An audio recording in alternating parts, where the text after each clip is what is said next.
नमस्कार दोस्तों, मैं आशा करता हूँ आप लोग अच्छे होंगे, स्वस्थ होंगे। Welcome back to my YouTube channel. मेरा नाम अंचल कुमार है।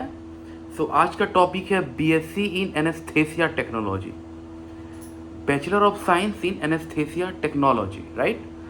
सो इसमें मैं डिटेल से चर्चा करूँगा।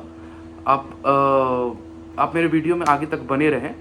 खैर, मैं आगे बढ़ूँ इसके पहले आप लोगों से एक रिक्वेस्ट करना चाहूँगा कि मेरे इस वीडियो को लाइक करें, चैनल को सब्सक्राइब करें and press the bell icon. आज का टॉपिक है BSc in anaesthesia technology, right, bachelor of science in anaesthesia technology. तो ये क्या होता है, ये कितने साल की स्टडी होती है, कौन कौन से एंट्रेंस एग्ज़ाम्स होते हैं जिसके बाद अब अच्छे कॉलेज में जा सकते हो, कौन कौन से अच्छे कॉलेजेज हैं इंडिया में, और कितने साल की स्टडी होती है और क्या क्या पढ़ाई करने को मिलेगा, क्या जॉब हो सकती हैं, कितनी सैलरी एक्सपेक्ट कर सकते हो, इसमें मैं डिटेल से चर्चा कर रहा हूँ। तो सबसे पहली बीएससी एनेस्थेसिया होता क्या है, राइट। बीएससी एनेस्थेसिया टेक्नोलॉजी, जैसा कि ये नाम से पता चल रहा है, यहाँ ये एक बैचलर डिग्री है आफ्टर 12th जो आप करते हो, एक ग्रेजुएशन प्रोग्राम है जहाँ पर आप एनेस्थेसिया के बारे में पढ़ाई करने वाले हो। एनेस्थेसिया टेक्नोलॉजी कहने का मतलब है कि अगर मैं हिंदी में बात करूँ तो सुन्न की जाती है, राइट। ये बेसिकली 3 तरह की होती है: regional anaesthesia, local anaesthesia, general anaesthesia. General anaesthesia का मतलब आपके पूरे शरीर को सुन्नता की जाती है, सुन्न कर देते हैं। बहुत सारे बच्चे हैं जो कहीं ना कहीं अपने परिवार में हुआ होगा तो जानते होंगे कि जब आप किसी चीज़ की ऑपरेशंस होती हैं तो उस जगह को सुन्न कर देते हैं, राइट। वो रीजनल एनेस्थेसिया हो गया। जो रीढ़ की हड्डी के आसपास जो सुन्नता की जाती है वो रीजनल एनेस्थेसिया हो गया। जब आप किसी अंग को, छोटे अंग को ही अगर आपको सुन्न करना है, वो लोकल एनेस्थेसिया हो गया। और पूरे शरीर को बेहोश करना है तो वह लोकल एनेस्थेसिया हो गया, राइट, सुन्नता जिसे कहते हैं। तो यहाँ पे क्या होता है कि आप ये स्टडी करने के बाद जो आप जॉब में जाओगे तो वहाँ पे आपको डॉक्टर को असिस्ट करना होता है, मदद करना होता है इन सब चीज़ों में, ओके।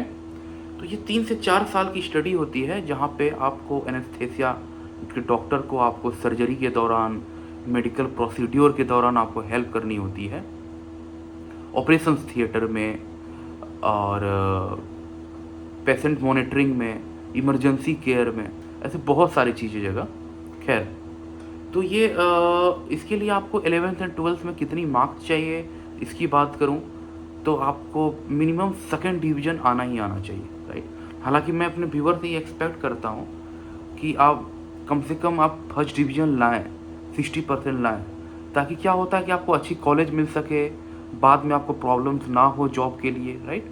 तो यहाँ पे आपको बायोलॉजी होनी ही होनी चाहिए। Physics, chemistry, math and biology, PCMB भी ले सकते हो या पीसीबी, फिजिक्स, केमिस्ट्री, बायोलॉजी। तो बायोलॉजी होनी चाहिए, ओके। और बहुत सारे यूनिवर्सिटी कॉलेज डायरेक्ट एडमिशन भी ले लेते हैं आजकल, और कुछ अपने एग्ज़ाम्स कंडक्ट कराते हैं। तो वैसे ही मैं अपने कुछ एग्ज़ाम्स के नाम आपके साथ शेयर कर रहा हूँ, जैसे कि नीट यूजी, ये एक है। दूसरा है एम्स इंट्रेंस एग्ज़ाम, जहाँ पे आप पैरामेडिकल कोर्सेज को भी सेलेक्ट कर सकते हो। JIPMER entrance exam, COET UG, state levels exams भी होती है लाइक KCET, MST CET। हर स्टेट्स की अपनी होती है, महाराष्ट्र हो, कर्नाटक हो, मध्य प्रदेश हो, बिहार हो, बंगाल हो, झारखंड हो, राइट। और बहुत सारी यूनिवर्सिटी स्पेसिफिक एग्ज़ाम्स होती हैं प्राइवेट्स की, जैसे मणिपाल MET है, SRM इंट्रेंस है, इनसे बहुत सारे हैं। तो ये बेसिकली ये 3 साल की स्टडी होती है, 1st year, 2nd year, 3rd year, total 6 semester की।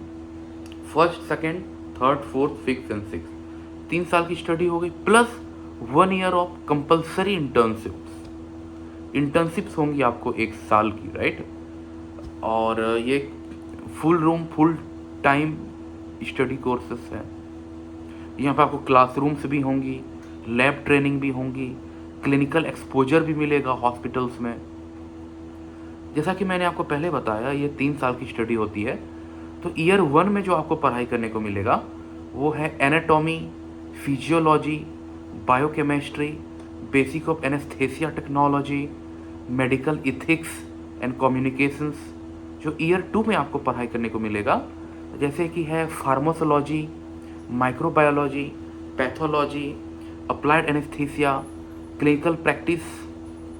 और जो आपको ईयर 3 में पढ़ाई करने को मिलेगा लास्ट ईयर में, वो है anaesthesia for speciality surgery, operation theatre techniques, critical care medicine, patient monitoring and instrumentation, clinical practice.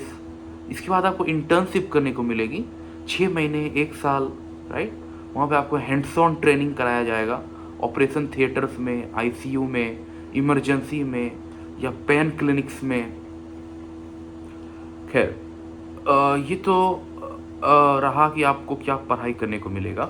मैं टॉप कॉलेजेस की इंडिया में बात करूं, जहाँ पे आपको बीएससी एनेस्थीसिया टेक्नोलॉजी की आपको ऑफर कराया जाता है, जैसे एम्स न्यू दिल्ली, JIPMER पुडुचेरी, वेल्लोर की Christian medical college CMC, Manipal की Mahe Manipal academy of higher education, Chennai की SRM institute of science and technology, Manipal Mangalore की Kasturba medical college KMC, Jaipur की निम्स यूनिवर्सिटी, बेंगलोर की Rajiv Gandhi university of health science, Punjab की लवली प्रोफेशनल यूनिवर्सिटी LPU।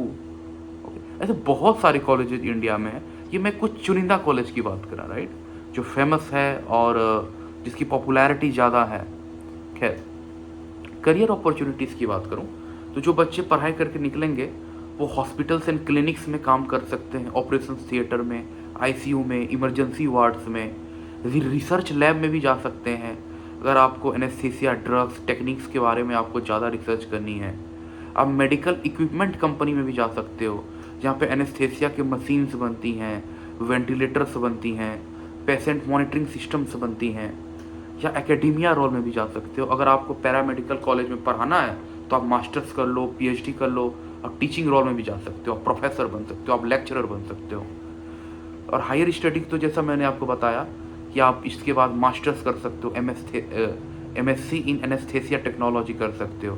और बहुत सारे ऐसे बच्चे होते हैं जिसे इस फील्ड में जुड़े तो रहनी है, हॉस्पिटल्स के फील्ड में जुड़े तो रहनी है, लेकिन उसे मैनेजमेंट रोल करना है अगर, तो आप MBA भी कर सकते हो। Okay, MBA in hospital management, clinical research में आप जा सकते हो। जॉब रोल्स की बात करूं तो एनेस्थीसिया टेक्नोलॉजिस्ट बन सकते हो, टेक्नीशियंस बन सकते हो, ऑपरेशन थिएटर टेक्नोलॉजिस्ट बन सकते हो, क्रिटिकल केयर टेक्नोलॉजिस्ट बन सकते हो, फिजिशियन बन सकते हो, फिजिशियन एनेस्थीसिया टेक्नोलॉजिस्ट असिस्टेंट बन सकते हो। बेसिकली आप डॉक्टर के असिस्टेंट बन सकते हो इस फील्ड में, रिसर्च असिस्टेंट बन सकते हो, लेक्चरर भी बन सकते हो, जैसा कि मैंने आपको बताया हायर स्टडी अगर कर लेते हो। हायर स्टडी के बाद MSc करने के बाद आप लेक्चरर बन सकते हो, असिस्टेंट प्रोफेसर बन सकते हो। सैलरी की बात करूं तो आप मिनिमम 3 लाख से 5 लाख पर ईयर आप बीइंग फ्रेशर एक्सपेक्ट कर सकते हो। एक्सपीरियंस हो गई, आपने 5 से 10 साल का एक्सपीरियंस ले लिया तो आप 6 लाख से 10 लाख सालाना भी एक्सपेक्ट कर सकते हो। अब्रॉड चले गए, चाहे मिडिल ईस्ट हो, USA हो, कनाडा हो, UK हो, ऑस्ट्रेलिया हो, न्यूजीलैंड हो, यहाँ चले गए तो आपको 25 लाख से 50 लाख तक सालाना भी आप एक्सपेक्ट कर सकते हो। क्योंकि देखिए इसकी डिमांड बहुत ही बढ़ती जा रही है, क्योंकि आप जैसा आप लोगों को पता होगा काफ़ी कुछ सालों से कार्डियक अरेस्ट भी काफ़ी आ रही हैं, न्यूरो का पेशेंट्स भी बढ़ रहा है, जनसंख्या भी बढ़ रही है लोगों की, मेडिकल साइंस भी ग्रो कर रहा है। किसी भी फील्ड में आप सर्जरी में जा सकते हो यहाँ पे, राइट, चाहे वो कार्डियक हो, न्यूरो हो, ऑर्थोपेडिक हो, कैंसर हो, ऑर्गन ट्रांसप्लांट हो। सो हर ऑपरेशंस में एनेस्थीसिया टेक्नोलॉजिस्ट की ज़रूरत पड़ती है। लोकल एनेस्थीसिया, जनरल एनेस्थीसिया, तो यहाँ पे डिमांड होती है। और फॉरेन में तो डिमांड है ही, US, UK, Canada, gulf Nations में। बाकी MSc भी कर सकते हो, राइट। तो आई होप ये वीडियो आपके लिए बेनिफिशियल रहा होगा। अगर रहा है तो मेरे चैनल को सब्सक्राइब करें, प्रेस द बेल आइकन, और मेरे इस वीडियो को ज़्यादा से ज़्यादा अपने दोस्तों के साथ, अपने परिवारजनों के साथ शेयर करें, राइट, और मुझे सपोर्ट करें, क्योंकि मैं ऐसे बहुत सारे वीडियोस बनाने वाला हूँ। जो बच्चे मुझे देख रहे हैं, और जो काफ़ी बच्चे मुझे रेगुलर फॉलो कर रहे हैं, उन्हें वो समझते होंगे कि मैं ऐसे बहुत सारे वीडियोस को बना रहा हूँ एकेडेमिया के ऊपर, पैरामेडिकल हो, मेडिकल हो या नॉन मेडिकल्स, मैंने बहुत सारे टॉपिक को कवर करना चाहा है। सो आई होप आप लोग अच्छे होंगे और मेरे इस वीडियो को सपोर्ट करें और मुझे चैनल को सपोर्ट करें। Thank you so much for watching this video. Thank you so much again.